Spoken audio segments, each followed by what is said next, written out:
that day I live in a dream.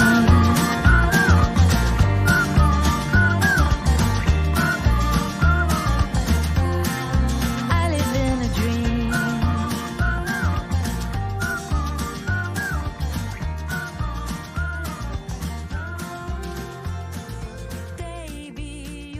Welcome to Only Trying to Help, the podcast where we try to help you be helpful to other people. I have a good friend on, someone who the audience may be very familiar with. We've had Mats on the podcast before. So excited to have Mats back. Would you like to reintroduce yourself and say hello? Yeah, sure. Hi, Kate. So good to be back on the podcast. I'm Mats Hogmark, and I'm a Swedish physician working in primary healthcare. We know each other since many years back through the international work that we do in. Yes. You know, I don't remember if I said this to you the last time you were on the show, but we have a lot of listeners in Sweden. And it can't just be you. No, actually, I know quite a few people who listen to this show, and perhaps I'm responsible for a few of them, because I've been, ever since you started this podcast, I've been sort of trying to tell people this is a great podcast. You should listen to it. So I'm able to see where in the world we have downloads, and it's exciting. I mean, we have downloads in like 40 countries. It's so cool.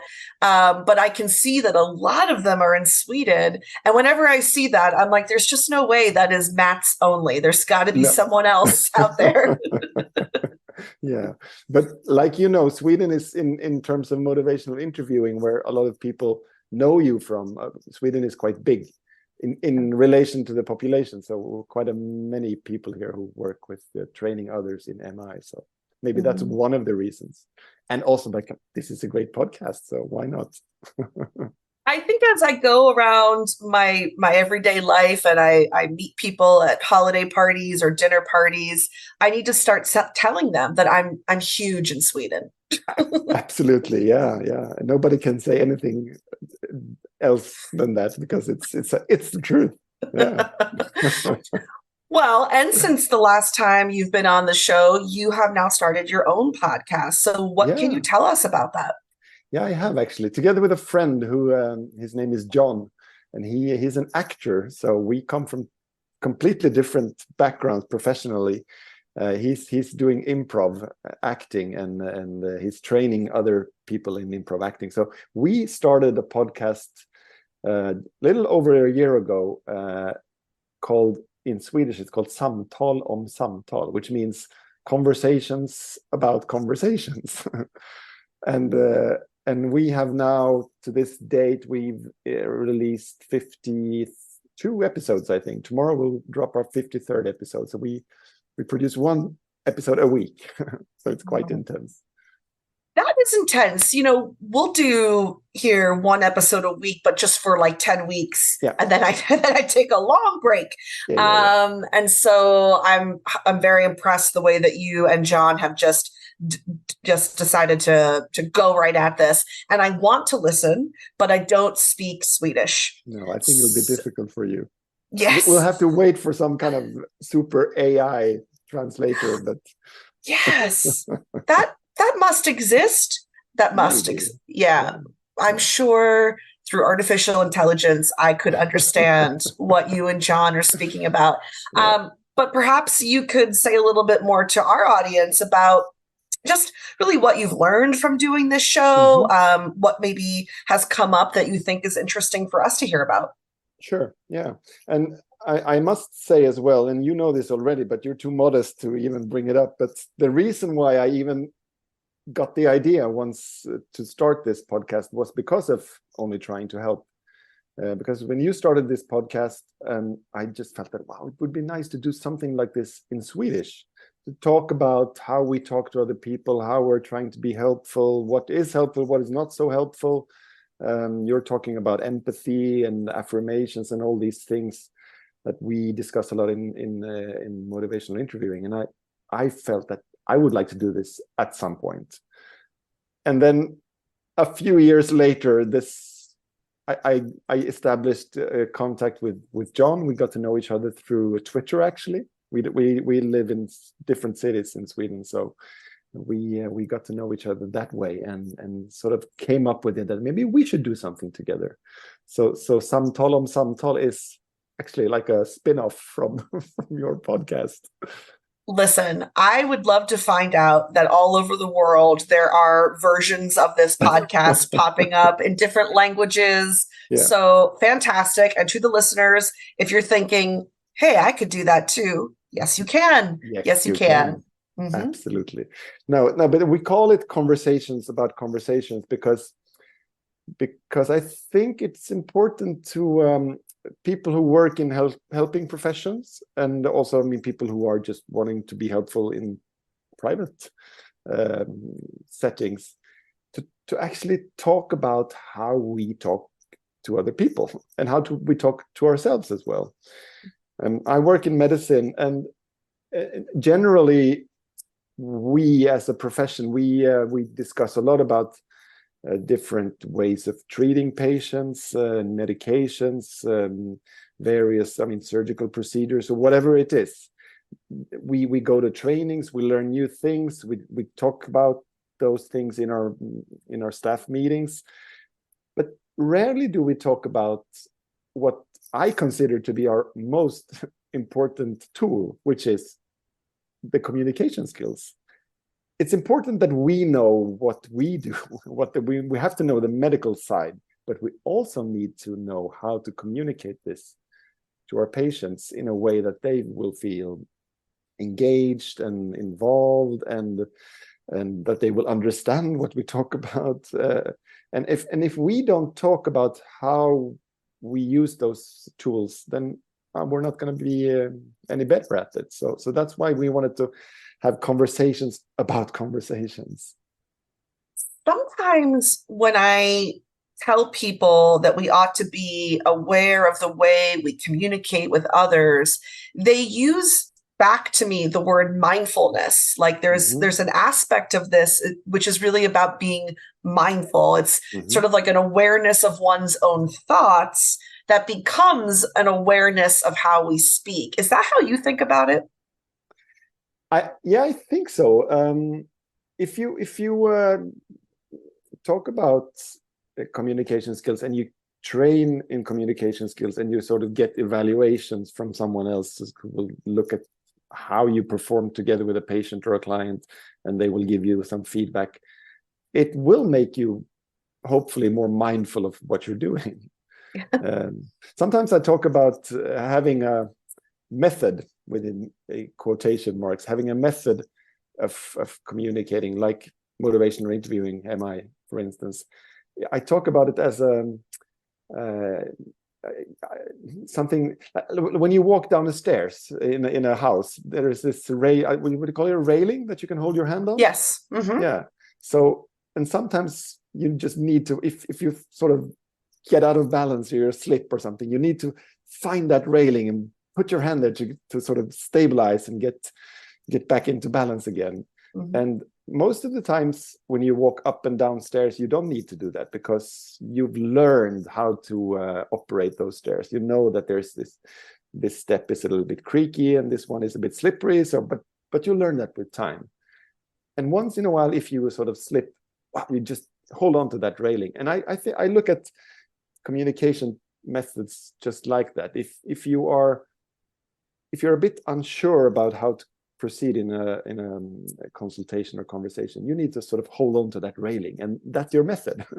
Yeah. and to be mindful of what happened here, why did I go wrong, and just go back to the method and sort of look at it and okay, so this is my mistake, I need to correct it.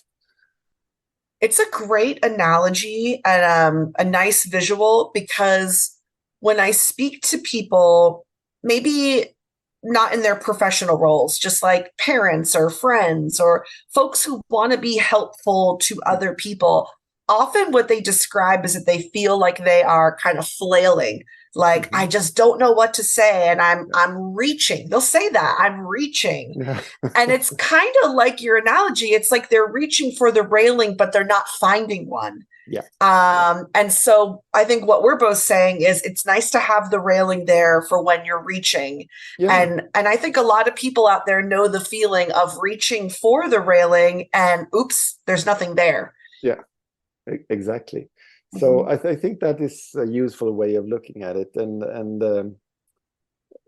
that it makes it easier for you to be mindful of what's happening, the things that you're doing that makes the conversations flow smoothly, and you notice that you are actually being helpful. You're not trying to fix someone who doesn't want to be fixed. Yeah. And other times you are doing the wrong things, but you sort of can see it, and okay, so I need to adapt my way of talking to this person, and do something else. There's so much beauty in just that little thing you just said, that like maybe sometimes we feel like, oh, I did the wrong thing and maybe I should do something else. And you said it like everybody knows that. But I don't know that everybody knows that, because when I go out into the world, I see people communicating in ways that are not so helpful, and they just insist on sticking to those same ways that are not helping. Yeah. And there's some beauty in just saying, how about I try a different way? Yeah, exactly. Yeah, why not? If it's not working, well, do something else. Yeah. I wonder if you have found any common like themes. I know that you speak to people on your podcast from many different professions, but I wonder, are there some things that like every person, no matter what their profession, they keep bringing up the same kind of ideas or the same kinds of topics? Yeah, it's an interesting question. We out of the 50 plus episodes, maybe about 32 or 33 of them, we've had guests on the show. And the other episodes has been me and John only talking about different themes. We talked about how being vulnerable with other people. We've talked about the difference between communicating through text messages or direct meeting someone in physically, and we discussed various things. How to say I'm sorry, how to in a good way, with the guests, one topic that more or less always comes up, and maybe that's because of how we think, but we often talk about empathy, of course. We often talk about compassion and self-compassion. Because when you want to talk to people and you notice that this didn't work out the way I had planned, you need to sort of be a bit self-compassionate, to pat yourself on the shoulder and say, well, at least I tried. I did my best. It wasn't perfect, but I tried. And not sort of beat yourself too much about not being the best version of yourself. So those are some things that often come up when we talk, John and I, and when we have guests as well. I'm smiling because I think that what really inspired Only Trying to Help was knowing that people are coming from a good place and they mean well, and the whole show is designed for the people who have really good hearts and are doing the best they can and maybe make mistakes sometimes. And so the way you described that as we need to have some self-compassion, that maybe there will be times in your conversations where you have offended someone or hurt someone's feelings. But I assume you're a listener here because your heart is in the right place, or you wouldn't be listening, right? Like you wouldn't be interested in this show. And that's where I think some self-compassion can come into play. So thank you for mentioning that. And it's hard. I talk about it all the time, self-compassion, and yet I'm not always super compassionate towards myself. So it's a work in progress, I think, for most of us. So so that's one thing we often talk about. We often also talk about being curious and open, and wanting to know the other person's perspective.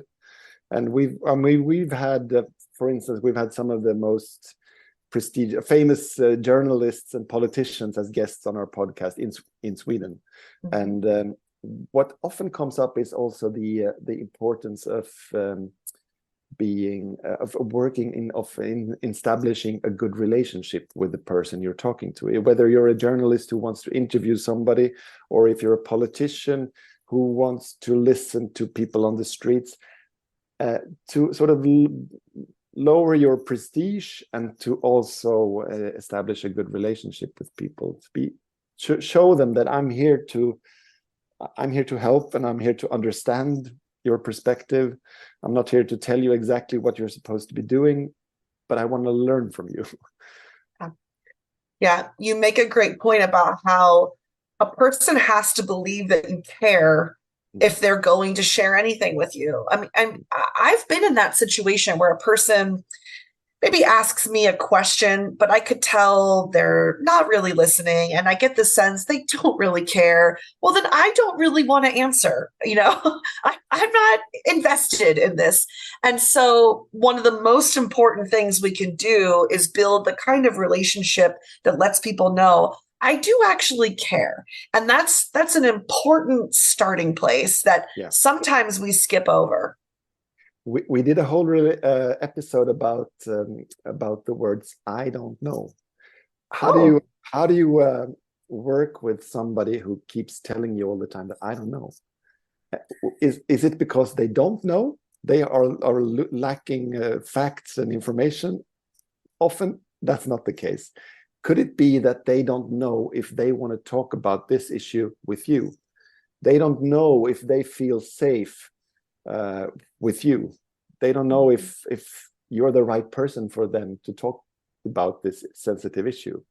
And so they also, connecting back to the importance of actually showing that I'm a person who's interested in you. I want to help you. About the relationship part.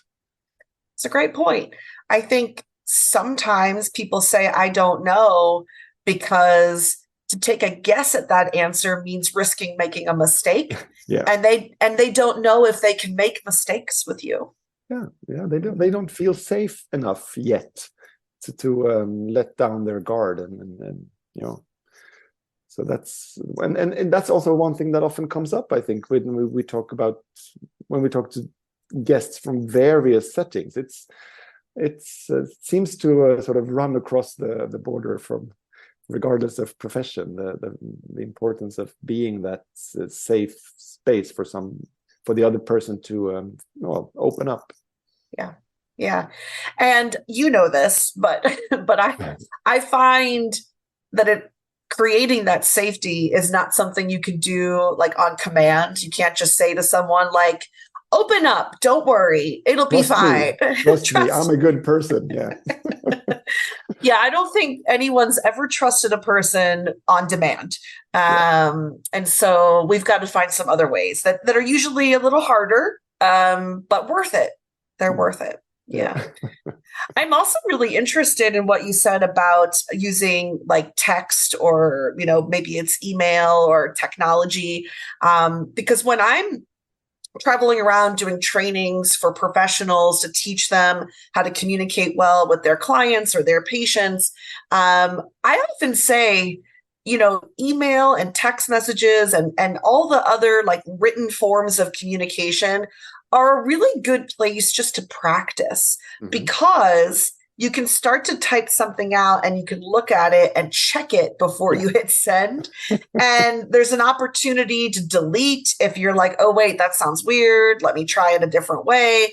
And so, I always say it's not that I'm suggesting you must always, in all of your written communication, be at your like sharpest level. I'm just saying it's an opportunity to practice some of these things where there's like a chance to edit, which is nice. That's a very good point. Absolutely. You can look at it and then, well, this doesn't feel really right. I have to change it. And then you can send them. Yeah. In real life, face to face, it's a little harder to do that. Not impossible. There have been times where I've spoken to someone and said, wait, that came out wrong. Let me try that again. And you try and redo, but it's harder face to face. In text or email, no one even knows that you did a little editing before you hit send. No, that's right. We've had conversations with guests about, about relationships, about sexuality, about alcohol dependence, suicide prevention, and it's been very interesting. For us. It's been like a gift, actually. We meet once a week on Zoom or Messenger for video conferencing to talk. Our episodes are a little bit longer, often between 40 and maybe 65 minutes or so. And just to be able to talk to somebody who knows a lot of things about their topic, and who is also interested in sharing, but also, we're all sharing. It's often when we are three people on the call, I think we all go away a little bit more enlightened. And just to have that possibility of doing that once a week, it feels like a great privilege, actually, to be able to do it. Well, it's like we planned this, because the next thing I was going to ask you've set me up really well. I was going to ask you, what have you learned? But it seems like you're telling me that you get to learn so much every time. Can you share anything that you feel like it has been a real takeaway that, you've either learned about yourself, or learned about some profession, or about your co-host? Yeah, no, my co-host John and I, we didn't, when we started this podcast, we had met once in real life. For an evening in Göteborg, Gothenburg, where I was for a Mint conference, and he lives there. So that's the only time we had met. And I, at this point in life, there is no other person that I speak so privately with, like I do with him. And so that's amazing, I think, the way you can actually get to know each other from these video conferencing call. So that's been an interesting experience. And then, of course, we've learned a lot from various guests. People say the smartest things, and when you repeat them, and it's like, wow, that's such a great statement, and you sort of store it in the back of your head and take it out, and then you can use it over and over again. But another thing that I've learned is, I think for myself, I've noticed that it's okay to be a bit vulnerable as well on air, as in our podcast. I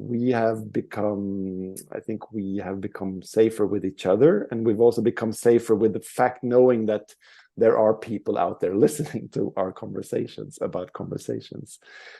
But I've started sharing more personal, private things in my life, things that have been not so good, and things that are happening that I feel great about. And it's fine, actually. And we often get a lot of nice feedback from people commenting about this atmosphere of collaboration and partnership that we have. So you were speaking about the gift that it has been for you, and I feel like the reciprocal gift you're then giving back is opening up about yourself, and not guarding or protecting some things. You're really sharing with your audience, which I think then helps build some trust. And so, you're kind of modeling exactly the type of relationship building that you talk about. You're modeling it on a larger level with the show. Yeah. We had one feedback that came from a listener who was once a guest as well. She wrote, because we had an episode about small talk. I don't know if you call it that, but like the things that you talk about that aren't perhaps very important, but still they are important in establishing relationships. Could be, at least. And so she wrote that she had been on the Stockholm subway, and because of the podcast, she had started to talk to people strangers on the subway train.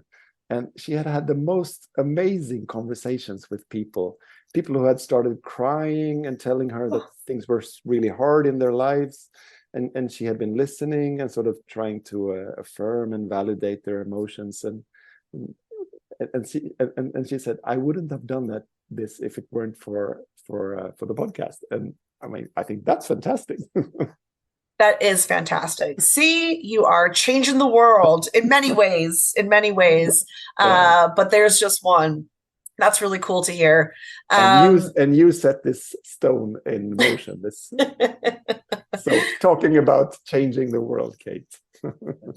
So I was recording an episode about a week ago with someone, and she just said, like, how did you get into this? And I said, it started strangely, like that I had an idea for a book I wanted to write, but I needed a place to just like test out ideas.